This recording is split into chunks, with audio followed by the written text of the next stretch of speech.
N'avez-vous jamais voulu réaliser de belles soudures, propres,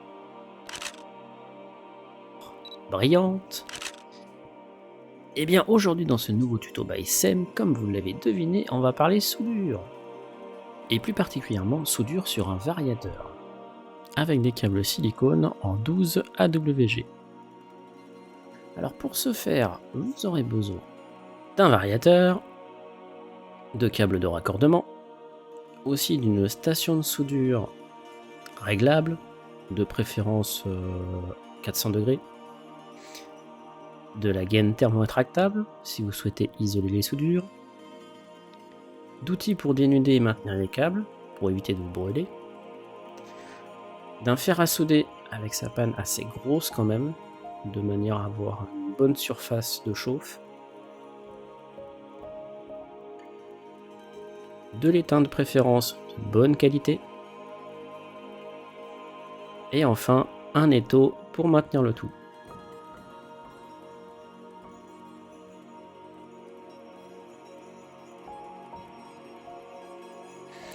Si vous avez un variateur avec des pattes vierges ou déjà propres, il suffit de venir charger le fer en soudure fraîche, puis de recharger la pâte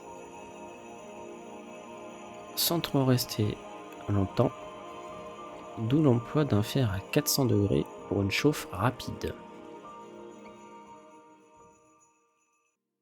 On vient faire une bonne petite couche. Si vous avez des pâtes avec déjà de la soudure, il va falloir enlever l'excédent déjà présent. On va charger également le fer en soudure fraîche, on chauffe la pâte et une fois la soudure rendue fluide, on tape pour éjecter le tout. Et on recommence pour les deux autres.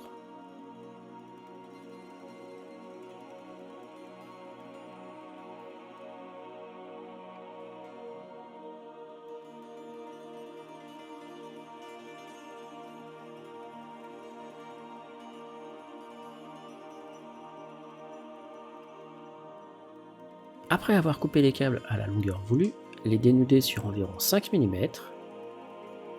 et les torsader.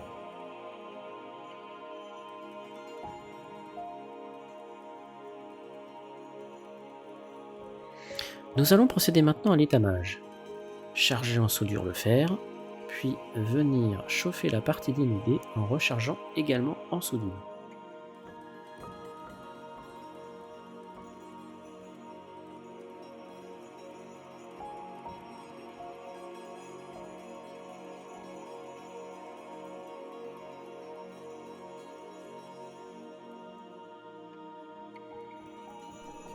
Et on passe au suivant.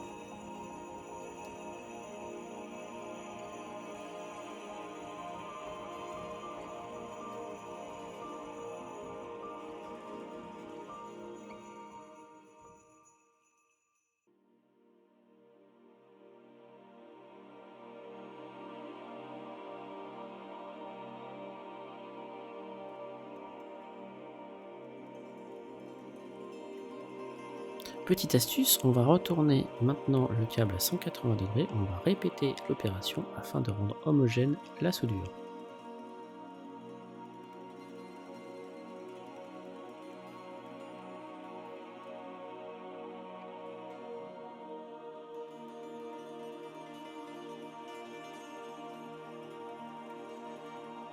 Voilà, nous avons maintenant notre variateur ainsi que nos câbles qui sont prêts à être soudés. Il ne reste plus qu'à mettre la gaine thermo-rétractable si vous le souhaitez.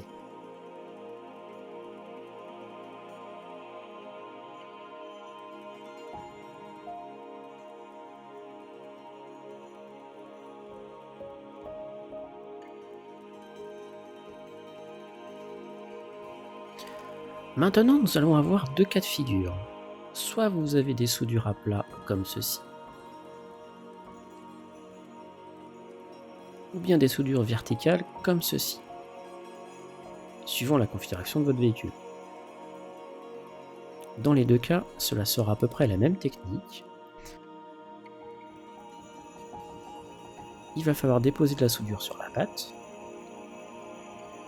remettre un peu de soudure fraîche sur le câble,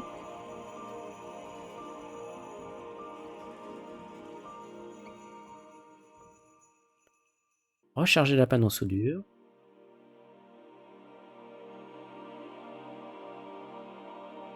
mettre en place le câble,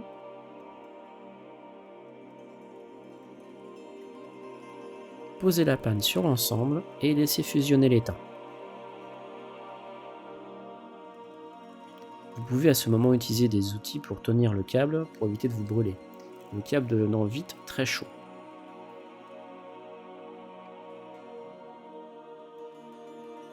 Moi je vais partir sur l'exemple d'une soudure verticale.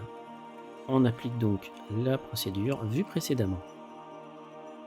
On dépose la soudure sur la pâte.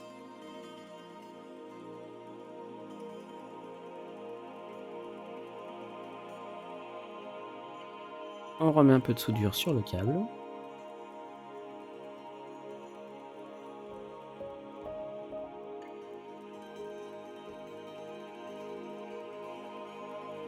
On vient recharger la panne en soudure fraîche.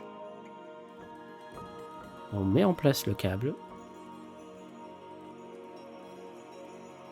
On pose la panne sur l'ensemble. Et on laisse fusionner l'étain. Et voilà. Une soudure propre et brillante. Et on passe au cap suivant.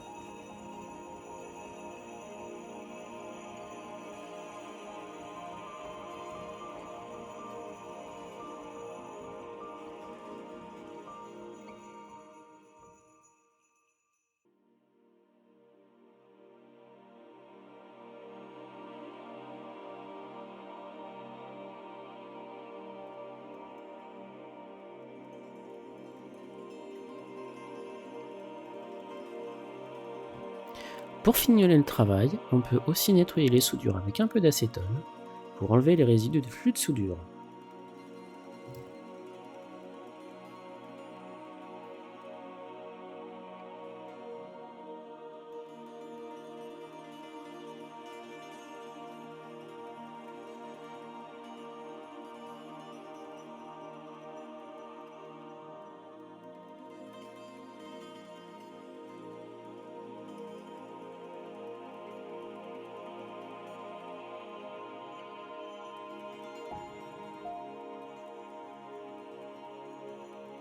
Et voilà, il ne vous reste plus qu'à mettre un léger coup de décapeur thermique pour éteindre les gaines thermaux, et votre variateur est prêt à être remonté sur le châssis.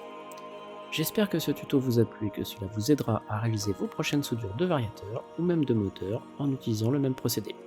A bientôt sur les tutos by Sem.